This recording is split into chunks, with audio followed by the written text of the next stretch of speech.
détournement lokola ngai na saloyo. Ministre d'État et justice alobi azokasu. Bino boza d'accord que ndenge toza awa. Parmi bino sur la corruption ezala bomoni normal. Est-ce que c'est normal? Quelques années, il promettait de nettoyer la justice congolaise. Il voulait envoyer les détourneurs en prison, mais aujourd'hui, c'est lui qui se retrouve derrière les barreaux. Qui est vraiment Constant Mutamba? Certains diront génie politique, d'autres par contre réformateur courageux.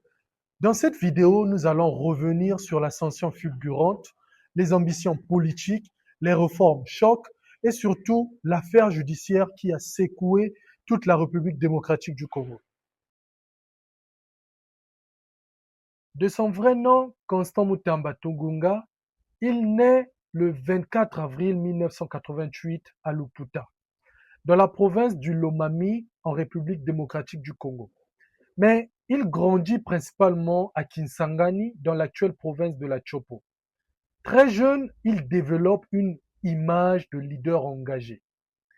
En 2008, alors qu'il termine ses études secondaires au collège Mayele du Sacré-Cœur, il crée déjà une association appelée Association de lutte contre la tricherie, soit ALT. Un premier signe de son obsession pour la discipline et la justice. Après cela, il rejoint l'université protestante au Congo, l'UPC, à Kinshasa, où il étudie le droit public. Et très vite, il se fait remarquer. En 2011, il devient d'abord président des étudiants de l'UPC, puis premier vice-président des étudiants du Congo. Pendant ce temps, il construit aussi son profil académique.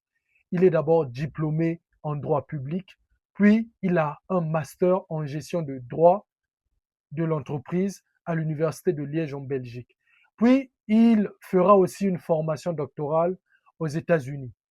Mais Constant Mutamba ne veut pas seulement être avocat. Il veut du pouvoir politique. En 2013, il fait son entrée dans l'administration publique. Il est nommé assistant du gouverneur de l'ancienne province orientale. Puis en 2014, il crée son mouvement citoyen NOJEC, Nouvelle Génération pour l'émergence du Congo. Mais l'année 2016 va tout changer. Alors que le pays est en tension autour du maintien au pouvoir de Joseph Kabila, Constant Mutamba lance l'opération Sifflet afin de dénoncer la fin du mandat présidentiel. Et selon certains proches, il aurait été kidnappé et torturé après cette action. Mais quelques mois plus tard, retournement spectaculaire.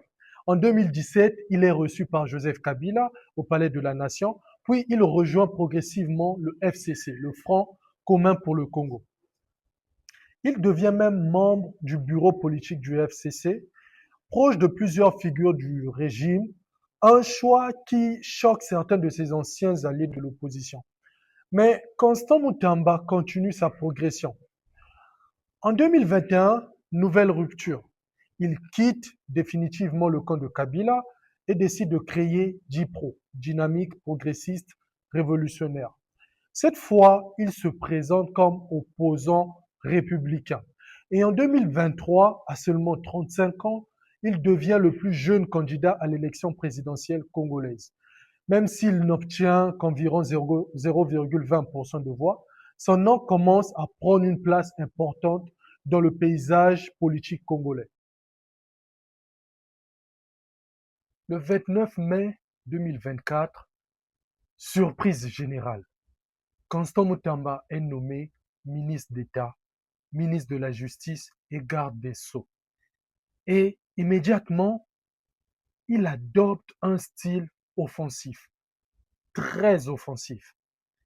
Il promet la guerre contre la corruption, la fin de l'impunité, les poursuites contre les détourneurs, le désengorgement des prisons et une réforme profonde de la justice. Il parle même de peine de mort pour les auteurs de détournements massifs et En novembre 2024, il organise les États généraux de la justice. On compte plus de 3000 participants, soit 359 propositions de réforme. Alors, il propose notamment un parquet économique et financier, une restructuration du Conseil supérieur de la magistrature, l'intégration de la société civile dans les réformes judiciaires. Puis, en 2025, il frappe encore plus fort. Il ouvre des poursuites contre l'ancien président Joseph Kabila et plusieurs cadres du FCC, accusés de liens avec des groupes armés dans l'est du Congo. Une décision explosive. Mais quelques semaines plus tard, le chasseur devient la cible. Président, l'article 166 de la Constitution, alinéa 2 et 3, la décision de poursuite ainsi que la mise en accusation de membres du gouvernement sont votées à la majorité absolue de membres composant l'Assemblée nationale suivant la procédure prévue par le règlement intérieur. Les membres du gouvernement mis en accusation présentent leur démission. Résolution numéro 004 du 15 juin 2025 relative à la demande d'autorisation au fait de poursuite contre le ministre d'État, ministre de la Justice et garde de Sceaux, Constant Mutamba Tungunga. L'Assemblée nationale, réunie en séance plénière du 15 juin 2025. En 2025, la justice congolaise accuse Constant Mutamba de détournement présumé de près de 19 millions de dollars. L'argent devait servir à construire une prison à Kisangani. Selon le parquet, le marché aurait été attribué de manière irrégulière. Les fonds auraient été débloqués sans autorisation complète et une entreprise de façade aurait été utilisée. L'affaire devient nationale et le choc est immense. Le ministre qui promettait d'emprisonner les corrompus est lui-même accusé de corruption. Le 18 juin 2025, à travers un vote à main levée, l'Assemblée nationale autorise les poursuites contre lui. À la suite de ce vote, Constant Mutamba démissionne. Mais il refuse toutes les accusations. Dans une lettre explosive, il parle d'un complot politique, d'un acharnement judiciaire, d'une volonté de stopper ces réformes.